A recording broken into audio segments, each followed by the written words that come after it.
وعلیکم ورحمۃ اللہ وبرکاتہ۔ کنیز فاطمہ جی کا ایک بہت اہم سوال موصول ہوا ہے۔ کمنٹ باکس میں یہ پوچھ رہی ہیں کہ میں داروغہ بننے کی تیاری کر رہی ہوں، یعنی میں پولیس آفیسر بننا چاہتی ہوں، کیا اسلام میں یہ جاب کرنا جائز ہے؟ مذہب اسلام اس بارے میں کیا کہتا ہے؟ دیکھیں، اس سوال کا جواب یہ ہے کہ عورت کے لیے مذہب اسلام اس بات کو زیادہ پسند کرتا ہے کہ عورت گھر کے اندر گھر کی چار دیواری میں رہے، اپنے گھر کو دیکھے، گھر کے معاملات کو سنبھالے، سدھارے، اپنے بچوں کی اچھی طریقے سے پرورش کرے۔ مذہب اسلام اس بات کو زیادہ ترجیح دیتا ہے، کیونکہ پیسے کمانے کی ذمہ داری یا گھر کے اخراجات پوری کرنے کی ذمہ داری اللہ پاک نے عورتوں کے اوپر نہیں لگائی۔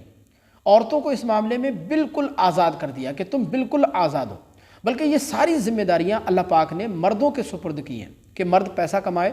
گھر کے اخراجات پورے کرے، بزنس کرے، تجارت کرے، بیوی کے حقوق ادا کرے، بچوں کے حقوق ادا کرے، وغیرہ وغیرہ۔ تو یہ ساری جتنی بھی اہم ذمہ داریاں ہیں، یہ ساری ذمہ داریاں اللہ پاک نے مردوں کے ذمے عائد کی ہیں، عورتوں کو اس معاملے میں بالکل آزاد کر دیا ہے۔ یہی وجہ آپ نے دیکھا ہوگا کہ عورت جب بیٹی ہوتی ہے تو اس کی ذمہ داری باپ کے سر ہوتی ہے، جب وہ بہن بن جاتی ہے تو اس کی ذمہ داری بھائیوں کے سر ہوتی ہے، جب وہ بیوی بن جاتی ہے تو اس کی ذمہ داری اس کے شوہر کے ذمے ہوتی ہے، اور جب وہ ماں بن جاتی ہے تو اس کی ذمہ داری اس کے بیٹوں کے ذمے ہوتی ہے۔ یعنی کہنے کا مطلب یہ ہے کہ اللہ عز و جل نے عورت کو کسی بھی دور میں، کسی بھی وقت میں تنہا اکیلا نہیں چھوڑا ہے، بلکہ اس کی پشت پناہی کے لیے، سربراہی کے لیے کسی نہ کسی کو اللہ پاک نے مقرر ضرور فرما رکھا ہے۔ دراصل معاملہ یہ ہے، ہمارا معاشرہ کچھ اس طرح سے بن چکا ہے، ہمارے ذہن کچھ اس طرح سے ڈیولپ ہو چکے ہیں کہ ہم اپنی زندگی کی ہر چیز میں انگریزوں کے کلچر کو فالو کر رہے ہیں، اس کو ترجیح دے رہے ہیں، ان سے بظاہر متاثر بھی ہو رہے ہیں۔ ہم وہاں دیکھتے ہیں کہ وہاں مرد بھی کام کرتا ہے، بیوی بھی کام کرتی ہے، بظاہر میاں بیوی دونوں نے کام کر کے بڑا پیسہ کما لیا اور بڑی ترقی کر لی، بڑی مہنگی مہنگی گاڑیوں میں گھوم رہے ہیں، تو ہم ان تمام چیزوں کو دیکھ کر کے متاثر ہو جاتے ہیں۔ لیکن دوسری طرف ہم یہ نہیں دیکھتے کہ یہ جو ہمارے گھر کا نظام ہے، ہمارا جو فیملی سسٹم ہے، وہ فیملی سسٹم تباہ و برباد ہوتا جا رہا ہے۔ ہمارے گھروں کے اندر سے سکون ختم ہو چکا ہے، ہمارے پاس وقت نہیں ہے اپنے بچوں کو ٹائم دینے کے لیے،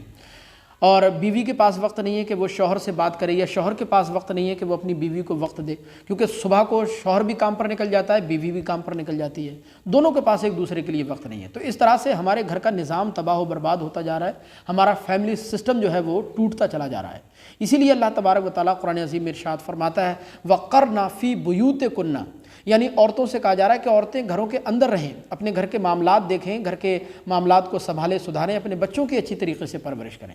تو کہنے کا مطلب یہ ہے کہ باہر کی جو ذمہ داری ہے وہ اللہ پاک نے مردوں کے ذمہ رکھی ہے، اور گھر کے جو معاملات ہیں وہ اللہ پاک نے عورتوں کے ذمہ عائد کیے ہیں۔ باقی اس کے علاوہ اگر کوئی جائز ضرورت ہے تو پردے داری کا خیال کرتے ہوئے بہرحال خواتین گھر سے باہر بھی جا سکتی ہیں، اس میں شرعاً کوئی مسئلہ نہیں ہے، لیکن مذہب اسلام اس بات کو زیادہ پسند کرتا ہے کہ بہرحال عورتیں گھر کے اندر رہیں، گھر کے معاملات کو دیکھیں۔ باقی اس کے علاوہ اگر کوئی بیوہ خاتون ہے، ان کا کوئی کمانے والا نہیں ہے، کوئی گھر کے اخراجات پورے کرنے والا نہیں ہے، تو بہرحال ان کے لیے پردے داری کا خیال رکھتے ہوئے، شریعت مطہرہ کی پاسداری کرتے ہوئے وہ جاب کے لیے جا سکتی ہیں، جاب کر سکتی ہیں۔ مذہب اسلام اس کی مکمل اجازت دیتا ہے۔ شرط یہ ہے کہ شریعت مطہرہ کا کوئی قانون نہیں ٹوٹنا چاہیے، پردے داری کا مکمل طور پر خیال رکھا جائے، چاہے وہ پھر پولیس آفیسر بنے، داروغہ بنے، آئی ایس آفیسر بنے، پی سی ایس آفیسر بنے، کوئی مسئلہ نہیں۔ سیدی سرکار اعلیٰ حضرت رحمۃ اللہ علیہ نے 5 شرائط کا ذکر کیا ہے، یعنی عورت اگر پولیس کے محکمے میں یا کسی دوسرے شعبے میں جاب کرنے کے لیے جانا چاہتی ہے تو اس کے لیے 5 شرائط کا ہونا ضروری ہے۔ اگر یہ 5 شرطیں پائی جائیں گی تبھی وہ جاب کر سکتی ہے، اگر یہ 5 شرطیں نہیں پائی جائیں گی یا ان میں سے کوئی ایک شرط بھی نہیں پائی جائے گی تو عورت کے لیے جاب کرنا ناجائز و حرام ہوگا۔ یہ 5 شرطیں میں آپ کو بتا دیتا ہوں، دھیان سے سنیے گا۔ پہلی شرط ہے کپڑے عورت کے باریک نہیں ہونا چاہیے، جس سے سر کے بال یا کلائی وغیرہ کا کوئی حصہ یا سطر کا کوئی حصہ وہ نظر آتا ہو، یعنی کپڑے عورت کے باریک نہیں ہونا چاہیے۔ دوسری شرط لکھی ہے کہ کپڑے بہت زیادہ تنگ، چست یا ٹائٹ نہیں ہونا چاہیے، جس سے بدن کا کوئی حصہ نظر آئے، بدن کی حیت نظر آئے، بدن کا خد و خال یا اتار چڑھاؤ بدن کا ظاہر ہوتا ہو، تو ایسی ڈریس، ایسی یونیفارم بھی نہیں ہونی چاہیے۔ تیسری صورت لکھی ہے کہ بالوں کا یا پنڈلی کا یا پیٹ یا کلائی کا کوئی حصہ ظاہر نہ ہوتا ہو، یعنی مکمل طور پر پردے داری کا خیال رکھا جائے۔